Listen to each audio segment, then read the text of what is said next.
Boa noite, pessoal! Hoje a gente vai aprender sobre volumetria de precipitação. Essa é a nossa 10ª aula, continuando aí na parte de titulações. E a gente vai ver a titulação com precipitação agora. Então, aqui a gente vai falar sobre volumetria de precipitação. O que é a volumetria de precipitação? A volumetria de precipitação é um método volumétrico que se baseia na formação de um composto pouco solúvel. Se esse composto é pouco solúvel e tem uma baixa solubilidade, ele vai formar precipitado, certo? E é isso a gente chama de titulação de precipitação. Ela é utilizada para determinar haletos e alguns íons metálicos. Para isso que a gente utiliza a titulação de precipitação. E para isso é preciso que ela se processe num tempo relativamente curto e também seja um composto que seja suficientemente insolúvel para ele poder precipitar no fundo.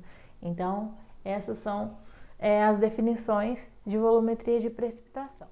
A maneira mais conveniente de saber se a titulação é viável ou não, é um mesmo para avaliar, né, se teve um erro cometido, é através da curva da titulação. Então, vai se construir uma curva de titulação, aí através dessa curva você vai ver se a titulação de precipitação ela é viável ou não, ou se cometeu algum erro, né, usando um indicador errado ou coisa assim. Curva de titulação. Nas curvas de titulação, o reagente precipitante que a gente utiliza é o nitrato de prata, certo? E ele é empregado para determinar haletos e ânions semelhantes aos haletos, como exemplo o cianato, cianeto. E os métodos com base no nitrato de prata são chamados de métodos argentométricos. Então, o método argentométrico, ele é um tipo de volumetria de precipitação, tá?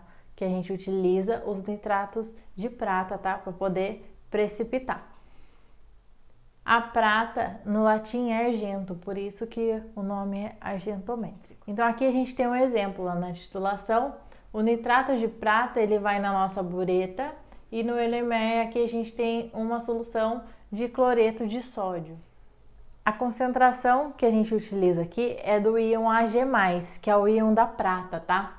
E a curva de titulação representa a variação logarítmica da concentração, geralmente da prata, em função do volume. Então, a hora que vocês verem o gráfico da curva da titulação, você vai ver que é a concentração do íon Ag+, que é o íon da prata, em função do volume do titulante.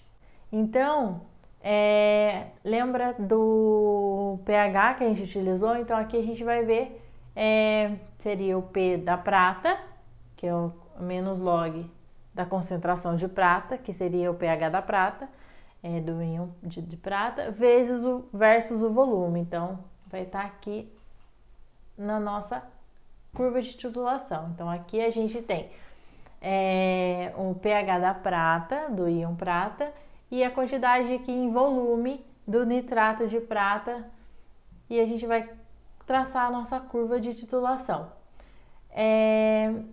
O que tem coisas que afetam a curva de titulação. A primeira coisa que afeta a curva de titulação é a concentração dos reagentes. Então, quanto maior a concentração de reagente, maior a inflexão da curva, e o ponto final será mais nítido. Então, quanto mais concentrado for o reagente, mais fácil vai ficar de ver o ponto final, certo? E aqui esse pontinho é o ponto de equivalência, é o nosso ponto final aqui nessa parte aqui, quando tem a viragem lá. Lembra da volumetria de neutralização? Lá no caso, quando ocorria a viragem é que neutralizou. Aqui o nosso ponto de viragem está aqui, e quanto mais concentrado for nosso reagente, mais fácil vai ficar de ver esse ponto final, certo? A solubilidade do precipitado formado é outra coisa importante. O KPS é o nosso coeficiente de solubilidade. Ele deve ser menor do que 10 elevado a menos 10 para poder ser obtido um resultado satisfatório. Então, a substância, você vai ter que utilizar lá o KPS, que é o coeficiente de solubilidade dele, E se ele for menor que 10 elevado a menos 10, você vai conseguir um resultado legal na volumetria de precipitação. Agora, se ele for maior do que isso, não serve a volumetria de precipitação, tem que utilizar outro método volumétrico. Um segundo fator que também afeta na nossa curva de titulação é o KPS do precipitado, como a gente viu. Então, quanto menor o KPS, mais a relação vai ser completa e maior a flexão da curva. E o ponto final vai ser mais nítido. Então, quanto maior ele for, a reação não vai ser tão completa. Aqui a gente tem exemplo aqui, ó.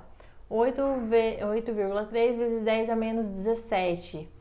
E esse outro aqui, o KPS é 5,2 vezes 10 a menos 13. Então, quanto menor, tá vendo que aqui, esse aqui é bem menor do que isso aqui, 10 a menos 17, quer dizer que o número é menor. Então, maior inflexão, isso aqui se chama inflexão, maior inflexão da curva, mais completa a reação e é mais nítido de você ver um ponto final.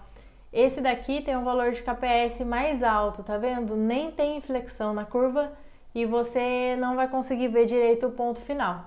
Tem 3 tipos de pontos finais que são encontrados na titulação de nitrato de prata: o químico, o potenciométrico e o amperométrico. O ponto final potenciométrico é obtido pela diferença de potencial, que vocês viram já, alguns viram em físico-química, outros vão ver que é a nossa diferença de potencial, que entre o eletrodo de prata e o eletrodo referência, cujo potencial é constante e dependente do reagente adicionado. O que é isso? A diferença de potencial a gente vê pela eletronegatividade. Então, o método potenciométrico, a gente utiliza a diferença de potencial. A gente não vai utilizar o método potenciométrico, é só para informação mesmo de vocês. E o amperométrico, ele é obtido através da corrente gerada. A gente também não vai ver o amperométrico. Esses dois aqui são mais para informações, para saber o que é. Agora, o químico, o método químico, é o que nós vamos utilizar. Então, o ponto final produzido por um indicador químico consiste na variação de cor, ocasionalmente no aparecimento ou desaparecimento da turbidez na solução titulada. Então, como a gente viu em neutralização, nesse também ocorre a mudança de cor. Os requisitos para o indicador ser empregado. O que precisa para você utilizar um indicador na volumetria de precipitação? Qual indicador você vai utilizar? O que ele precisa ter? Ele precisa ter a variação de cor, deve ocorrer numa limitada função, porque tem variação de cor. Cada indicador ela tem uma variação, ela muda de cor, uma certa determinada faixa de pH. Então, você tem que escolher o reagente de acordo com a substância que você vai utilizar. Porque se você escolher um indicador que a faixa de viragem dele é fora do pH da substância que você está utilizando, ele não vai virar, não vai mudar de cor e você vai ficar ali o dia inteiro e não vai resolver. A alteração de cor deve acontecer dentro da parte de variação abrupta da curva de titulação do analito. É o que eu falei, vai variar na faixa de pH. Tem 3 formas de detectar o ponto final, utilizando íons de prata na precipitação. Quais são eles? O método de Mohr, que vai ocorrer a formação de um precipitado. Então, quando ocorrer o precipitado, ocorreu o ponto final. O método de Vollard, que vai ocorrer a formação de complexos coloridos. E o método de Fajans, que vai ser através dos indicadores de adsorção. Nós vamos ver esses 3 métodos na próxima aula. Depois, a gente vai aprender a calcular a concentração do titulado de acordo com cada um desses métodos, tá? Cada um vai utilizar uma conta diferente, a gente vai aprender as 3. Então, hoje foi para apresentar para vocês a volumetria de precipitação, ver o que para vocês saberem que você utiliza o nitrato de prata para poder fazer a titulação de precipitação e que tem 3 métodos para poder fazer essa titulação de precipitação. A gente vai ver um de cada e depois vai aprender a calcular um de cada. Essa foi a nossa aula de hoje. Espero que vocês tenham gostado. Um abraço para vocês e até a próxima aula. Tchau!